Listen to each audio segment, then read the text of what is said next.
Мамандар Сібір жарасы індетіне қарсы екпе республика көлемінде 100% атқарылады дейді. Сондай-ақ мал ауруларын алдын алу барысында ветеринарлар екпе егумен қатар 4 түліктің қанын алып, диагностикалық зерттеу жұмыстарында атқарады. Малдардан сынама алу тәртібімен ережесі 2014 жылы ауыл шаруашылығы министрлігімен бекітілген. Күнгейлік ветеринарлар бұл норманы толық сақтап отырғанын алға тартады. Малдардың барлығына жылда өзі мынау профилактикалық диагностикалық шаралар дейді, мынау ветеринария қауіпсіздік қамтамасыз ету мақсатында осы малдарға ауруларға қарсы екпелер жүргізіледі. Ол екпелерді атап айтатын болсам 14 ауру, оның барлығына өзі бекітілген жоспар бар. Жоспарға сәйкес жұмыстар атқарылады. Мына өздеріңіз көріп отқандай, қазір біз ақпан айында қан сынамаларын алу, бір сөзге тексеру, басқа да ауруларға тексеру орындалып жатса, біз ехинококкозға адамға ортаға ауру, мынау құрт болады, соған қарсы біз таблеткалар тараттық.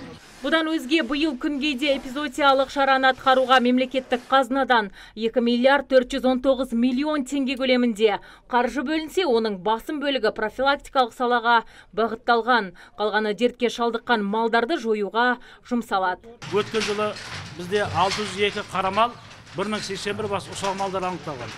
Ол малдар бекітілген ережеге сәйкес 15 күннің ішінде арнайы мал соятын орнында өңделіп жойылады. Бұл жұмыстар өзінің нормасының есімен орындалып жатқан жағдайы бар. Дегенмен 2003 жылдан бері күнгейдегі 4 түлікте аса жұқпалы ауру бар деген директор келмепті. Мамандардың айтуынша бүгінде республикалық меншіктен коммуналдыққа 99 миллионнан астам дәрі берілген. Яғни вакцинациялау шарасы толығымен ақысыз түрде жүргізіледі. Бастысы мал иесі тиісті ережені сақтап, 4 түлігін уақытылы тексертуден өткізіп тұру шарт. Ал ережені елемегендерге айыппұл салынады. Малдың құлағына салынатын сырғалардың барлығы бүгінгі күні ақысыз. Малдың иелерінен сұралатын жағдай осы мал егу жұмыстарына атсалысып, малдарын уақытында әкеліп, және осы жағдайлардың бәрін өз көздерімен көріп қадағалауға қатысса, оңтүстік Қазақстан бойынша жалпы жағдай бір қалыпты. Әрине, мал болғаннан кейін мал арасында індет болады. Оның ішінде құтыру ауруы кезігеді.